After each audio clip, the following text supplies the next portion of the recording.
मेरा नाम रिया मंसूरी है। मैं कक्षा 5 में पढ़ता हूँ। आज हम एक उत्सव को मनाने के लिए एकत्रित हुए हैं, इसलिए मैं रिया मंसूरी और मेरा दोस्त जिशान मिश्रा बाल मजदूरी पर बोलना चाहते हैं।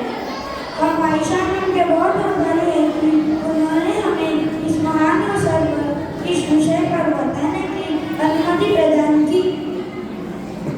मेरे प्यारे दोस्तों, एक तरफ हम भारत के नागरिक होने पर बहुत गर्व महसूस करते हैं, हालांकि वही दूसरी तरफ यह तथ्य हमें शर्मिंदा करता है कि हमारा देश पूरे विश्व में बाल मजदूरी की बड़ी संख्या का घर है, वह भी केवल कुछ लालची और चालाक भारतीय नागरिकों के कारण, जो छोटे से बच्चों को जोखिम वाली मजदूरी के कार्यों में बहुत कम वेतन पर अधिक लाभ प्राप्त करने के लिए लगते हैं।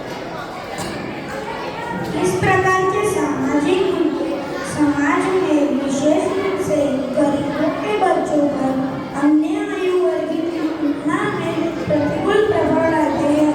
बेकार स्थिति और कम ज्ञान के कारण गरीबों के बच्चे कम वेतन पर कठिन कार्य करने को तैयार हो जाते हैं। वहीं वो शहरी क्षेत्रों में घरेलू नौकरी की तरह प्रयोग किए जाते हैं।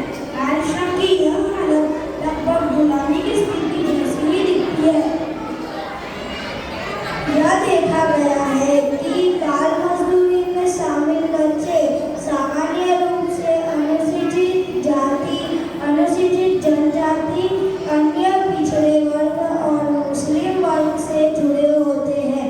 इसका अर्थ यह है कि जाति भेद भारत में बाल श्रम का सबसे बड़ा कारण है।